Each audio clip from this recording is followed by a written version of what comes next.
యోవాషు యాజకునితో సహవాసము చేసినంత కాలము బాగానే ఉన్నాడు.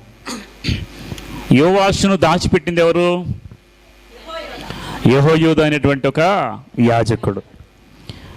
చిన్నప్పుడు రాజులందరినీ 70 మంది రాజులను చంపేస్తూ ఉంటే ఒక్కడిని తీసుకొచ్చి కాపాడి 6 సంవత్సరాలు కాపాడినటువంటి ఒక వ్యక్తి ఎవరంటే అయినా యెహోయాదా మందిరంలో దాచిపెట్టి పెద్దవాడిని చేసిన తర్వాత 7వ సంవత్సరంలో రాజుగా అభిషేకం చేసి ఆయన ఒక గొప్ప రాజుగా చేస్తే పెద్దవాడయ్యాడు. చక్కగా మొదటిగా మందిరాన్ని బాగు చేయాలనుకున్నాడు. పెద్దవాళ్ళని పెట్టాడు, అనేక మంది తీసుకొచ్చాడు, మందిరికి ఖజానా పెట్టాడు, చక్కగా మందిరాన్ని బాగు చేసేలాగా ఆయన అన్ని కార్యక్రమాలు చేశాడు. చాలా బాగున్నాడు. కొంతకాలం అయిపోయిన తర్వాత ఆయనకి ఏమైంది? స్థిరపడ్డాడు కదా, బాగా స్థిరపడ్డాడు. యెహోయాదా పెద్దవాడు అయిపోయి ఆయన చనిపోయాడు. ఒకరోజు చనిపోయిన తర్వాత ఇక రాజు గతి తప్పాడు, ప్రజలు కూడా గతి తప్పారు. వీళ్ళందరూ ఏం చేశారు? దేవునికి వ్యతిరేకంగా విగ్రహారాధన, బలిపీఠాలు కట్టి అన్ని దేవునికి వ్యతిరేకమైన కార్యాలన్నీ చేస్తూ వచ్చారు. ఇలా చేస్తూ వచ్చినప్పుడు దేవుని కోపం రగులుకున్నప్పుడు ఒక ఆయన కుమారుడు వచ్చాడు. ఎవరైనా? యెహోయాదా కుమారుడైన ప్రవక్త అయిన జకర్యా వచ్చి మీరు దేవుని దృష్టిలో పాపం చేస్తున్నారు, సరి చేసుకోండి అని చెప్తే ఆయన ఏం చేశారంట? ప్లాన్ చేసింది ఎవరు? ఏ రాజు? యోవాషు రాజు ప్లాన్ చేసి ప్రజలను పంపించి రాళ్లతో కొట్టి చంపించాడు. చూడండి, ప్రవక్తల్ని ఎలా చంపేశారంట? మంచి చెప్పిన ప్రవక్తల్ని రాళ్లతో కొట్టి చంపేశారు. చంపిన తర్వాత ఏమన్నాడు? దేవుడు దీనిని ఆ దృష్టిలోకి తీసుకొస్తాడు, జాగ్రత్త అని. దేవుడు తీసుకొచ్చాడా లేదా? మనుషుల దగ్గర తప్పించుకోవచ్చు, కానీ దేవుని దగ్గర తప్పించుకోలేకపోయాడు. తర్వాత దేవుడు వారి మీదకి ఏం తీసుకొచ్చాడు? సిరియా రాజును, వారిని లేవనెత్తి సిరియా రాజుని వాళ్ళు వచ్చి దండెత్తి తర్వాత యోవాషు రాజుకు దేవుడు ముందే ఒక బలహీనమైన రోగం ఇచ్చేసాడు. ఆయన తర్వాత చనిపోతాడు. చూడండి, దేవునికి వ్యతిరేకంగా లేచాడు.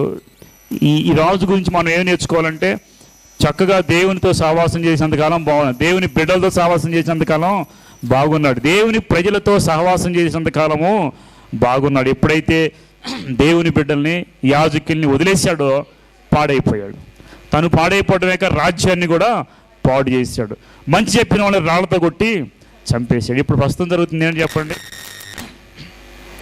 ప్రస్తుతం ఇదే. మంచి చెప్పినటువంటి వ్యక్తుల్ని దారిగాచి దోపిడీ చేసి చంపేశారు. మేము డైరెక్ట్గా చంపామని చెప్పి ఎవడు పట్టించుకోవట్లేదు. మరి ఏంటో అంత కానీ వీళ్ళు మనుషులు వదిలేస్తే దేవుడు వదిలేస్తాడా? మీరు చెప్పండి, వదిలేస్తాడా? సిరియా రాజును పంపించాడు, వారి మీద దండెత్తాడు, వారికి బుద్ధి చెప్పించాడు దేవుడు. అలాగే దేవుని ప్రజలను, ప్రవక్తలను ఎవరు ఏది చేసినా దేవుడు ఊరుకోడు. నిజంగా చూడండి, ప్రస్తుత పరిస్థితులు ఎంత ఘోరంగా జరుగుతున్నాయి. ఒక మంచి వ్యక్తి అయినటువంటి వ్యక్తులను కూడా వాళ్ళు ఏం చేస్తున్నారు? చంపిపడేస్తున్నారండి. ఆయన ఎప్పుడు కూడా అరవటం కానీ, మీకు తెలుసు కదా జరిగినటువంటి స్టోరీ, పాస్టర్ ప్రవీణ్ పగడాల గారి గురించి. ఆయన ఏనాడు కూడా అరిచి నీది తప్పు నాది కరెక్ట్ అని ఎప్పుడు మాట్లాడాల. టీవీ డిబేట్లు ఇస్తారని ఎంత చక్కగా ఇస్తారంటే, ఒకరిని నొప్పించకుండా ఉన్నదన్నట్టు అడిగితే వాళ్ళకి సమాధానం చెప్పలేక ఎలాగైనా వేసేయాలనుకున్నారు, వేసి పడేసారు. వాళ్ళు అనుకుంటున్నారు ఒక ఆయన చంపారని. ఆయన చూసి అనేక మంది ఇన్స్పైర్ అయ్యారు. ఏమన్నా చాలామంది క్రైస్తవులు చనిపోతే అలా చనిపోవాలి. ఆయన చూసి అనేక మందిలో రోషం వచ్చేసింది. అనేక మంది రోషంతో వచ్చి ఇలాగ బతకాలి, ఇలాగ లేవాలి, ఇలాగే పరిచయం చేయాలి అని చాలామంది. ఒక స్టెఫను చంపితే 100 మంది స్టెఫన్లు ఇచ్చినట్టు ఒక ప్రవీణ్ పగడల గారిని చంపితే 1,00,000 మంది లేస్తారు. ఎక్కడైనా హతసాక్షి అవుతారో అక్కడ ఏమో తెలుసా? సువార్త విస్తరించబడతాడు. అనుకుంటున్నారు చంపేస్తున్నామని, కానీ సువార్తను విస్తరించడానికి వాళ్ళే దోహదపడుతున్నారు. ఏం పర్లేదు, దేవుడు ఉన్నాడు, అన్నిటికీ జవాబు. ఎందుకు దేవుడు మౌనంగా ఉన్నాడు? ఎన్ని జరుగుతున్నా అంటే, దేవుడు కొంతకాలము అవకాశం ఇస్తాడు, మార్పు చెందుతారని అవకాశం ఇస్తాడు. మార్పు చెందలేదా దేవుడు ఏం చేస్తాడు చెప్పండి? ఎలా చేయాలో అలా చేస్తాడు. ఒరిస్సాలో ఒకసారి గ్రహం స్టెయిన్స్ అనేటువంటి ఒక సేవకుడిని సువార్త చెప్పి కుష్టు వ్యాధి ఏం పాపం చేసిన వాళ్ళు అందరూ సమాజాన్ని వదిలేసిన వాళ్ళని వీళ్ళు హక్కుని తెచ్చుకొని వాక్యం చెప్తుంటే మత మార్పిడి అనేసి వాళ్ళని ఏం చేస్తున్నారు? చాలా దారుణంగా చంపేస్తారు. జీపులో రాత్రిపూట నిద్రపోతున్నట్టు ఒక తండ్రి 2 కుమారుల్ని చంపేశారు. వాళ్ళకి శిక్ష పడటానికి ఆ భార్య ఏం చేసిన వాళ్ళకి క్షమించేసింది. తర్వాత కొంతకాలానికి దేవుని ఉగ్రత ఒరిస్సా రాష్ట్రం మీదకి వచ్చింది. ఏమొచ్చింది చెప్పండి? భయంకరమైన వరదలు వచ్చేసి శవాలు కొట్టుకుపోయినాయండి. తర్వాత ఏమి విపత్తు రాబోతుందో నాకు తెలియదు. ఒక పక్క చూస్తేనేమో భూకంపాలు. చూసారా భూకంపాలు?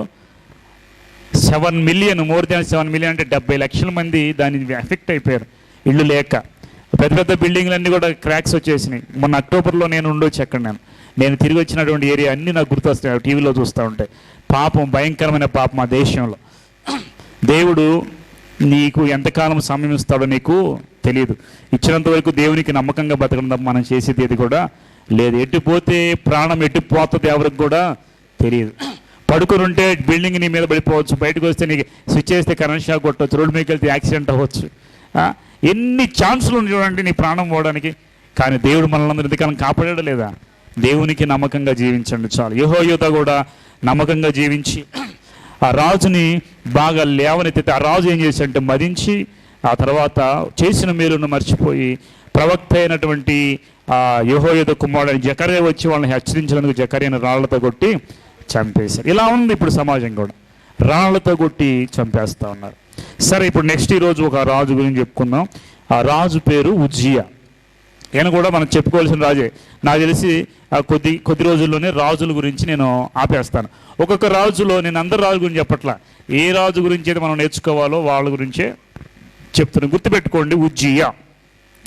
ఈయన గురించి బైబిల్ గ్రంథంలో ఎక్కడ రాయబడింది అంటే 2వ రాజుల గ్రంథము, 2వ రాజుల గ్రంథము. టిక్ చేసుకోండి. 2వ రాజుల గ్రంథము 15వ అధ్యాయము 1 నుండి 18 వచనాల్లో ఈ యొక్క రాజు గురించి రాయబడింది, ఉజ్జియా రాజు గురించి రాయబడింది.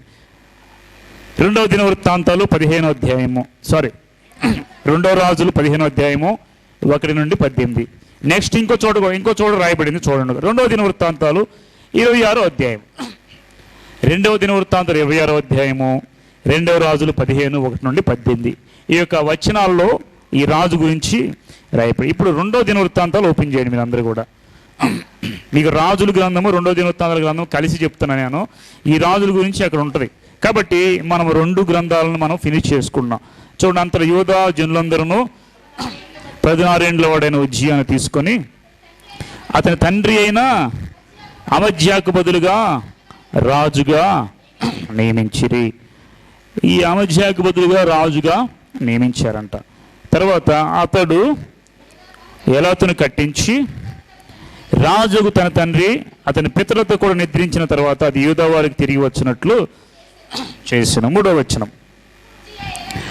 ఉజ్జియా ఏలన ఆరంభించినప్పుడు ఎన్ని సంవత్సరాలమ్మా? 16 అంటే 16 ఏండ్ల వాడే యెరూషలేములో 52 సంవత్సరాలు. సొలొమోను ఎన్ని సంవత్సరాలు వెళ్ళాడు? దావీదు ఎన్ని సంవత్సరాలు వెళ్ళాడు? వీళ్ళందరూ ఒకటే కౌంట్. దావీదు ఎన్ని సంవత్సరాలు? సౌలు ఎన్ని సంవత్సరాలు? సొలొమోను ఎన్ని సంవత్సరాలు? 40 ఏళ్ళు వెళ్ళిపోయారు. ఈ 2 సంవత్సరాలు వెళ్ళాడంట 52 సంవత్సరాలు. చాలా ఎక్కువ 52. ఇప్పుడు ఒకడు అధికారంలో ఉంటే 5 సంవత్సరాలే ఎక్కువ కదా. 5 years పాలన చేయటం అంటేనే ఇప్పుడున్న పరిస్థితికి చాలా ఎక్కువ. ఎన్నో రాజకీయాలు చేస్తున్నారు. కానీ ఈయన 52 సంవత్సరాలు ఒక రాజుగా పరిపాలన చేస్తూ అతని తల్లి యెరూషలేము కాపురస్తురాలు, ఆమె పేరు ఇక్కడ. అతని తండ్రి అయిన అమజ్యా చర్య అంతటి ప్రకారం యెహోవా దృష్టికి. ఇప్పుడు మీకు ఆ విషయం చెప్తానండి. రాజులందరిలో మొట్టమొదటి వాళ్ళందరూ ఎలా ఉన్నారంట? రాజులు మొదట్లో బాగానే వాళ్ళ తండ్రులు ఎలాగ పరిపాలించారు అలాగే పరిపాలించారు. రాజులు కొంతకాలము బాగా పరిపాలిస్తున్నారు. మీరు కూడా అంతే. రక్షణ పొందిన కొత్తలో మీరు ఎలాగా ఉంటారంటే నమ్మకంగా చాలా చక్కగా ఉంటారు కదా. రక్షణ పొందిన కొత్తలో అసలు చాలా చాలా నిష్ఠగా ఉంటారండి.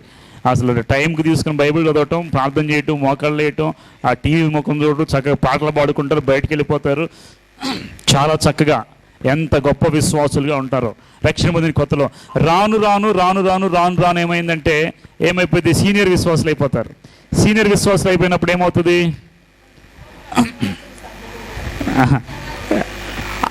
ఆత్మలో గర్వం వచ్చేస్తుంది. అవునా కదా? నేను ఎన్నో సంవత్సరాల నుండి దేవుని ఎరిగిన వాడిని, నాకు అన్నీ తెలుసు. నేను ఎన్నో సంవత్సరాలు పాటలు పాడతాను, నాకు అన్నీ తెలుసు. నేను ఎన్నో సంవత్సరాలు వాక్యం చెప్తాను, నాకు అన్నీ తెలుసు. ఇది చాలామందిలో పాస్టర్లో కానీ విశ్వాసుల్లో కానీ సీనియారిటీ వచ్చిన తర్వాత వాళ్ళు హెచ్చించుకుంటూ ఉంటారు. ఇక్కడ కూడా రాజు గురించి ఇలాగా జరిగింది. ఈ ఉజ్జియా రాజు ఏం చేశాడు తెలుసా? చక్కగా పరిపాలన చేశాడంట. ఎన్ని సంవత్సరాల్లో? 52 సంవత్సరాలు పరిపాలన చేశాడు. ఈ పరిపాలన చేసిన తర్వాత ఆయన ఏం చేశాడంట?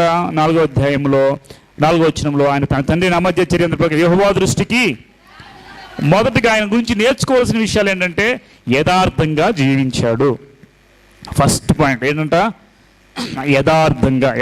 ఈరోజు మనం ఈ రాజు గురించి మొట్టమొదటిగా పడిపోక ముందు ఉన్న కొన్ని మంచి విషయాలు. మొట్టమొదటి యథార్థంగా జీవించాడు. బైబిల్లో యథార్థంగా జీవించిన ఒకళ్ళ పేరు చెప్పండి. యోబు ఎలా జీవించాడంట? యథార్థవంతుడును, న్యాయవంతుడు, నీతిపరుడు, ఇలాంటి వాడు ఊజు దేశంలో ఎవరు కూడా లేరు. యథార్థం అంటే ఏంటంటే, యథార్థత అంటే ఏంటి? మరుగు చేయకుండా ఉన్నది అన్నట్టు చెప్పటం, బ్రతకటం. యథార్థత అంటే మన ట్రూత్ఫుల్నెస్ అనేది మనలో ఉండాలి, నిజాయితీ ఉండాలి, యథార్థత ఉండాలి. ఈ రాజు ఎలా జీవించాడంటే దేవుని దృష్టికి, మొదట ఎవరి దృష్టి కంట? దేవుని దృష్టి, దేవుడని యెహోవా దృష్టికి యథార్థంగా ప్రవర్తించాడు. మనం కూడా ఈయన చూసి ఏం నేర్చుకోవాలంటే యథార్థంగా జీవించటము నేర్చుకోవాలి. రెండవది, తర్వాత చూడండి, యథార్థముగా యెహోవా దృష్టికి యథార్థంగా ప్రవర్తించాడు. దేవుని ప్రత్యక్షత విషయమందు తెలివి కలిగిన జకర్యా దినంలో అతను దేవుని ఆశ్రయించాడు. రెండో పాయింట్ వచ్చేసరికి ఆయన ఏం చేశారంట? Praise Lord. హలో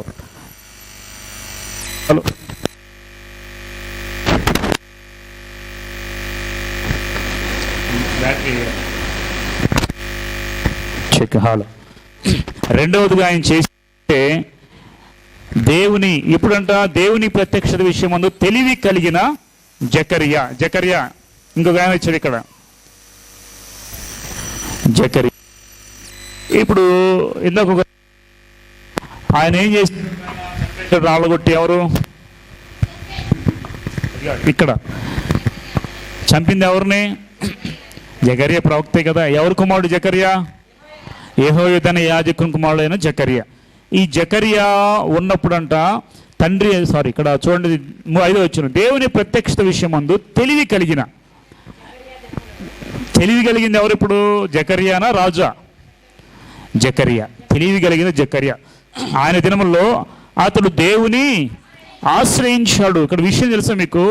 ఈయన చనిపోక ముందేనంట ఇతను చిన్నవాడిగా ఉన్నప్పుడు 16 ఏళ్ళు ఉన్నాయి కదా, అప్పుడు రాజు అయ్యాడు కదా, అప్పటికి ఈయన చంపేయలేదు. కానీ ఆయన ఉన్న సమయంలో ఆయన దగ్గరికి వెళ్ళి ఆయన మాటలు విని, ఇప్పుడు ఈయన తండ్రి ఈయన తండ్రికి తండ్రి అయినటువంటి ఆయన ఏం చేశాడు? చిన్నప్పుడు కాపాడితే ఆయన ఏం చేశాడంటే యెహోయాదాకు నమ్మకంగా ఆయన కుమారుడిని చంపించేశాడు. ఆయన కుమారుడు ఇంకా చంపకముందే ఇతను చిన్నవాడు అయినప్పుడు ఈయన ఏం చేశాడంటే ఆయన దగ్గరికి వెళ్ళిపోయి ఆయన మాటలు వింటూ యెహోవాను ఆశ్రయించాడు. దేవుని ఆశ్రయించాను. అతడు యెహోవాను ఆశ్రయించినంత కాలము దేవుడు అతని చూడండి, యెహోవాను ఆశ్రయించినంత కాలము దేవుడు అతనిని. ఇప్పుడు నేను చెప్తానండి, మీరు మొట్టమొదటి నేర్చుకోవాల్సిన ఈ రాజు విషయంలో, ఉజ్జియా రాజు విషయంలో మొట్టమొదటిగా యథార్థంగా ప్రవర్తించడం నేర్చుకోండి. ఒకటి. రెండో వచ్చేసరికి యెహోవాను ఆశ్రయించాడు. ఏ సమస్య వచ్చినా, ఏ కష్టం వచ్చినా, ఏ బాధ అయినా మీకు ఎవరైనా గుర్తు రావాలి మొదట అంటే మనుషులు కాదు, కానీ ఎవరిని ఆశ్రయించాలంట? మీకు గతంలో ఒక రాజు గురించి, ఆసరాజు గురించి గుర్తుంది మీకు? అతను యెహోవాను ఆశ్రయించినందున యెహోవా అతని చుట్టూ నెమ్మది కలుగజేశాడు. ఎవరు యుద్ధానికి రాకుండా దేవుడు సహాయం చేశాడంట ఆసాకి. కాబట్టి ఆసా ఎవరైతే యెహోవాను ఆశ్రయించాడో యెహోవా అతనికి నెమ్మది కలుగజేశాడు.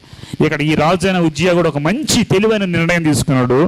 ఏ సమస్య వచ్చినా, ఏ ప్రాబ్లం వచ్చినా ఎవరికి చెప్పుకోలేదు, యెహోవాను ఆశ్రయించాడు. ఆశ్రయించడం అంటే ఏంటి చెప్పండి? మీరు ఒక ఎమ్మెల్యే దగ్గరికి వెళ్తారు కదా, మీరు ఏదైనా పని ఉంటే, అంటే ఆయన ఆశ్రయించారు ఏదో ఒక విషయంలో. మీరు కూడా ఏ సమస్య వచ్చినా, అది మనకి ఎలాంటి సమస్య అయినా ఒకటి గుర్తుపెట్టుకోండి, మన ఫ్యామిలీలో ఎలాంటి సమస్య వచ్చినా మొట్టమొదటిగా ఆశ్రయించాల్సింది ఎవరినంట? దేవుణ్ణి. అంటే ఏం చేయాలి? ఆశ్రయించడం అంటే దేవుని అడ్రస్ ఎక్కడ ఉందో మీరు వెళ్ళి రాగలరు ఎక్కడికైనా? దేవుని అడ్రస్ తెలుసా మీకు? తెలియదు. మరి ఎలాగ దేవుని ఆశ్రయించేది? మోకాళ్ళు వేయడం, ప్రార్థన చేయడం. పరలోకానికి అడ్రస్ ఉంది, పరలోకానికి అడ్రస్. కన్నులెత్తి పైకి చూడటం, ప్రభువా నీవే నా ఆశ్రయం ప్రభువా అని ప్రార్థన చేయటం. యెహోవాను ఆశ్రయించాడు. ఒకటే నేర్చుకోండి రాజు గురించి మనం నేర్చుకోవాల్సిన విషయం. నీకు ఏ సమస్య వచ్చినా, ఏ ప్రాబ్లం వచ్చినా, మీకు ఏ ఇబ్బంది ఉన్నా, దేనికోసం ఎదురు చూస్తున్నా అన్నీ చేయగలిగిన వాడు ఎవరంట? యెహోవా. దేవుడని యెహోవా. ఒకసారి ఒక కంపెనీలో ఒక పెద్ద మిషనరీ, ఒక మిషన్ ఉంటుంది, ఒక యంత్రం ఉంటుంది సార్, అది పని చేయట్లేదంట. చాలామందికి చూపించారు. చాలామందికి చూపిస్తే ఎక్కడ కూడా అది బాగా అవ్వలేదు. అప్పుడు కంపెనీకి ఒక లెటర్ రాశారంట వాళ్ళు. లెటర్ రాసిన తర్వాత, అయ్యా మాకు ఇది ఎన్నిసార్లు చూపించినా ఈ మెషిన్ పనిచేయట్లేదు, దీన్ని బాగు చేయడానికి మీరు రండి అని చెప్పారంట. 2 రోజుల తర్వాత 3 రోజుల తర్వాత ఒక యవనస్తు వచ్చాడు. వచ్చి నేను బాగు చేస్తాను దాన్ని అన్నాడు. ఇక ఉన్నవాళ్ళు సీనియర్స్ ఉన్నారు, చూసా నువ్వు వయసు చూస్తేనే చాలా చిన్నవాడిగా ఉన్నావు, ఇది మాకే పెద్ద జీనియస్గా ఉన్న వాళ్ళకి అర్థం కాలేదు, నువ్వు చేయగలవా అని డౌట్ పడ్డారు ఆయన మీద. ఏం పర్లేదు నేను చేస్తాను, ఎందుకంటే ఆ యంత్రాన్ని కనిపెట్టింది నేనే అన్నాడు. చూడండి, ఆయన కనిపెట్టాడు కాబట్టి ఏది ఎక్కడ లోపు ఉందో ఆయన తెలుసు. కాబట్టి వెంటనే వెళ్ళాడు, దాన్ని సెట్ చేశాడు, వాళ్ళకి ఇచ్చేసి. దాని అర్థం ఏంటంటే, ఇప్పుడు నీకు ఏదైనా సమస్య వచ్చిందనుకో, నిన్ను తయారు చేసింది ఎవరు? నిన్ను పుట్టించింది ఎవరు? దేవుడు. దేవుని పోలికలు నువ్వు చేయబడ్డావు, నిన్ను నిర్మించిన వాడు దేవుడు. కాబట్టి నీ గురించిన ప్రతి ప్రాబ్లమ్ సాల్వ్ చేసేటువంటి అధికారము కానీ ఇదంతా ఎవరి దగ్గర ఉంటుంది చెప్పండి? దేవుని దగ్గరే ఉంటుంది. కాబట్టి మీరు ఏం చేయాలంటే, అన్ను సృష్టించిన నీ దేవుని వైపు చూసి దేవునికి ప్రార్థన చేయండి. ఖచ్చితంగా దేవుడు నీ ప్రార్థన విని, ఎక్కడ లోటు ఉందో, ఎక్కడ లోపం ఉందో, ఎక్కడ ఆ నట్టు లూజ్ అయిందో, ఎక్కడ స్క్రూ లూజ్ అయిందో, ఎక్కడ నరం దిగిపోయిందో అన్నీ ఎవరు తెలుసు? దేవునికే తెలుసు. డాక్టర్ అయినా ఓపెన్ చేసి కట్ చేసి చూస్తాడని దేవుడు తన నేత్రాలతో పరలోకము నుండి చూస్తాడు. ఆయన చూసినప్పుడు ఆయన కన్నులకి ఏదైనా మరుగై ఉందా? ఏది మరుగై లేదు. కాబట్టి నిన్ను సృష్టించిన నీ దేవుని వైపు చూసి నీవు ఆశ్రయించి ప్రార్థన చేస్తే ఖచ్చితంగా దేవుడు నీకు సహాయం చేస్తాడు. మొట్టమొదటిగా యథార్థంగా ప్రవర్తించడం నేర్చుకోవాలి. రెండోది ఏంటి? యెహోవాను ఆశ్రయించాలి. నువ్వు వర్ధిల్లాలంటే ఏం చేయాలి? వర్ధిల్లాలంటే చర్చి మానేసి పనికి వెళ్ళి ఉద్యోగం చేసుకుని వర్ధిల్లుతారా? నేను చెప్తానండి, మీకు చాలా పనులు ఉంటాయండి, మీకు ఉద్యోగాలు ఉంటాయి, పనులు ఉంటాయి, షాప్స్ ఉంటాయి, అన్నీ ఉంటాయి. మీరు ఎంత ప్రయాసపడినా దేవుణ్ణి పక్కన పెడితే నెలకి సంపాదించేది మహా అయితే ఎంతో మీకు తెలుసు. కోట్లేం వస్తాయా? మిమ్మల్ని వర్ధిల్ల చేసేది ఎవరు? దేవుడు. నీకున్న కొంచెంలోంచి వర్ధిల్ల చేసేది ఎవరు? నేను ఒక విషయం చెప్తాను. 5 రొట్టెలు 2 చేపలు ప్రభు దగ్గర తీసుకొచ్చి పెడితే ప్రభు ఏం చేశాడు? ప్రార్థించి 5,000 మందికి ఆహారము అంటే ఉన్న కొద్ది దానిని వర్ధిల్ల చేశాడు దేవుడు. మనిషికి సాధ్యమవుతుందా? మనిషికి వల్ల అవుతుందా? కాదు. ఎవరు చేయగలరంటే దేవుడు. మనం 5 రొట్టెలు 2 చేపల కోసం పరిగెడుతున్నాం, కానీ దాన్ని ఆశీర్వదించి అనేక మందికి పంచి ఇచ్చే దేవుని దగ్గరికి మాత్రం మనం రాలేకపోతున్నాం. యెహోవాను ఆశ్రయించాలి, యెహోవా ముందు పెట్టాలని సమస్యను దేవుని ముందు తీసుకొచ్చి 5 రొట్టెలు 2 చేపలు పెడితే ప్రభు ఆశీర్వదించి వాటిని విరిచి శిష్యులకు ఇచ్చాడు. అవునా కదా? కాబట్టి మీరు వర్ధిల్లాలంటే ఒకటే చేయండి, ఒకటే సీక్రెట్. మీరు వర్ధిల్లాలంటే మీ ఉద్యోగాల్లో, మీరు వర్ధిల్లాలంటే మీ చదువులో, మీరు వర్ధిల్లాలంటే ఆరోగ్య విషయం, మీరు వర్ధిల్లాలంటే మీ ఆఫీసులో, మీరు వర్ధిల్లాలంటే మీరున్న చోట మీరు ఒకటే పని చేయండి, యెహోవాను ఆశ్రయించడం. అంటే ఏంటి? ప్రతి సమస్యను ప్రభువుకు చెప్పి ఆయన ఎదుటికి పెట్టి మీరు వెయిట్ చేసి ఆయన యొక్క ఆశీర్వాదం కోసం చూడటమే. కాబట్టి మీరు యెహోవాను ఆశ్రయించినంత కాలం, అక్కడ బైబిల్ వాక్యం క్లియర్ చక్కగా ఉంది చూడండి. 5వ వచనంలో, దేవుని ప్రత్యక్ష విషయమును తెలియగలిగిన జకర్యా దినంలో అతడు దేవుని ఆశ్రయించను, అతడు యెహోవాను ఆశ్రయించినంత కాలము దేవుడు అతని వర్ధిల్ల చేశాను. నీవు వర్ధిల్లాలంటే ఒకటే పని, ఎప్పుడు దేవుని మీద ఆనుకోవాలి. దేవునికి వేరే మీరు ఏమైనా ఫలించగలరా? నాకు వేరే మీరు ఏది ఫలించలేరు.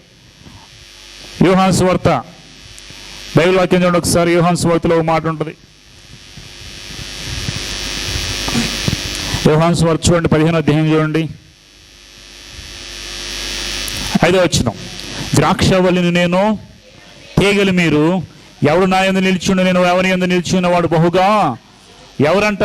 దేవునిలో నిలిచి ఉన్నవాడు బహుగా ఫలించును. నాకు వేరుగా ఉండి మీరేమీ చేయలేరు. కాబట్టి చూడండి, దేవుని యందు నిలిచి ఉన్నవాడు ఎవడో వాడే బహుగా ఫలిస్తాడు. కానీ నాకు వేరే మీరు ఏది కూడా చేయలేరు, ఫలించలేరు. ఏదైనా చేయగలరంటే ఏది చేయరు. కాబట్టి గుర్తుపెట్టుకోండి, దేవునికి వ్యతిరేకంగా లేచి మీరు దేనిని కూడా చేయరు. కాబట్టి దేవునికి దూరం అయిపోయి, ప్రభువు దూరం అయిపోయి, నేను సంపాదించుకోవాలి, నేను బాగా చదువుకోవాలి, దేవుడు లేకుండా నేను అన్ని చేయాలనుకుంటే ఏ విషయంలో కూడా మనము ఎదగలేం. గుర్తుపెట్టుకోండి. తర్వాత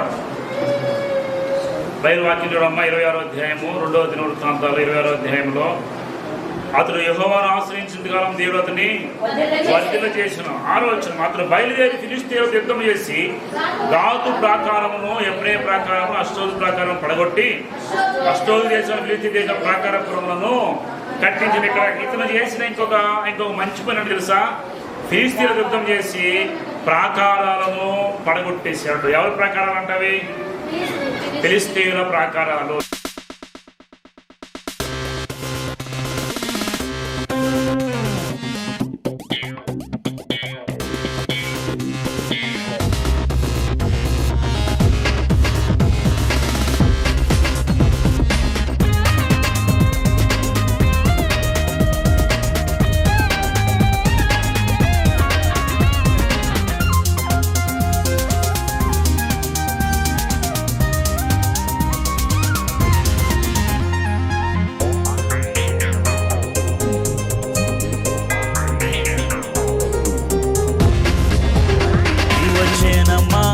కదలిరా యువతరమా తరలిరా, యువజనమా కదలిరా, యువతరమా తరలిరా.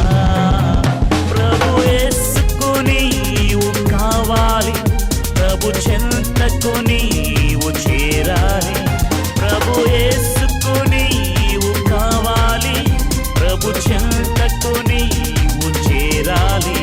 ప్రభు పనికై కదలిరా, ప్రభు కొరకై తరలిరా, ప్రభు పనికై కదలిరా, ప్రభు కొరకై తరలిరా.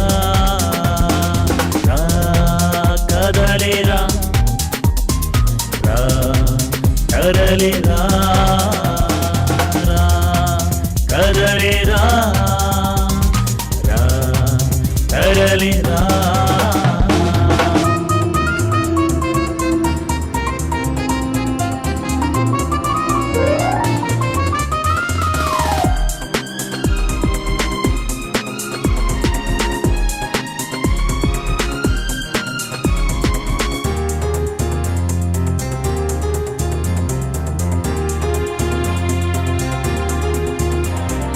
నశించు ఆత్మలు ఎన్నియో అగ్నిలో అల్లాడుచుండగా, రక్షించు వారెవరు లేకనే చేజారి పోవుచుండగా.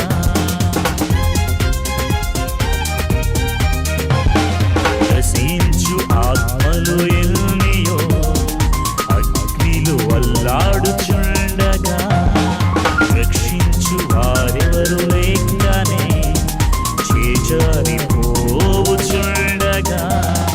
నీకేల నిర్లక్ష్యము, ఎందుకు అలక్ష్యము? ప్రభు మనస్సుని వెరుగుము, ప్రభు కొరకై పని చేయుము. నీకేల నిర్లక్ష్యము, ఎందుకు అలక్ష్యము?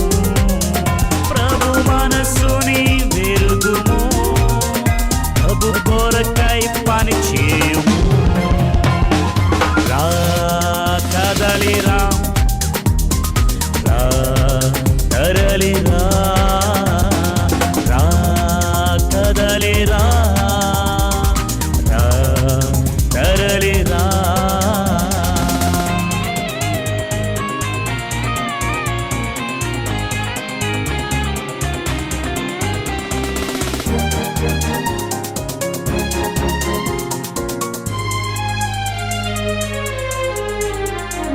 అపవాది గర్జించు సింహమై అంతట తిరుగాడుచుండగా, ఎవరిని మృంగుదునో అని కనిపెట్టి పోరాడుచుండగా.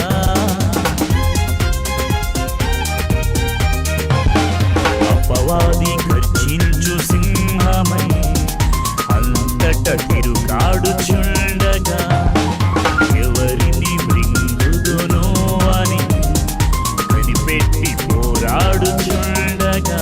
ప్రభు చేతిలో బాణమై సాతాను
ప్రతి వాటికై పరుగులేలవో సోదరా, అల్పమైన ఈ భోగము విడిచిపెట్టు ఓ సోదరి.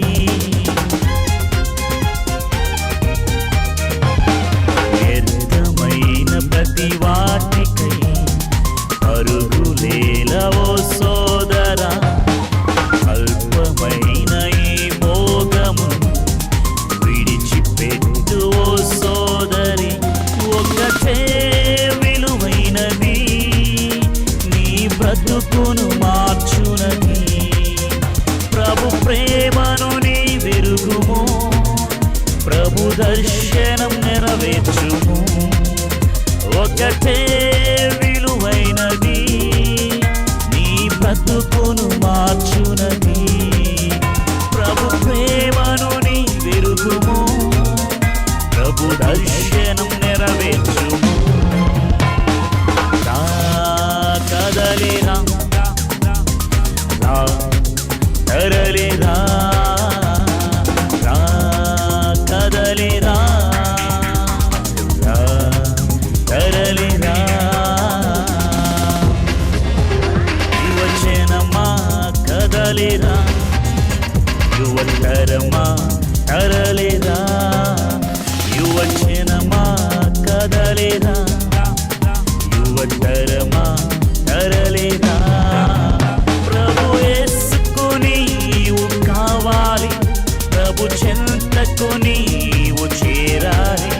ప్రభు యేసుకు నీవు కావాలి, ప్రభు చెంతకు నీవు చేరాలి. ప్రభు పనికై కదలిరా, ప్రభు కొరకై తరలిరా, ప్రభు పనికై కదలిరా.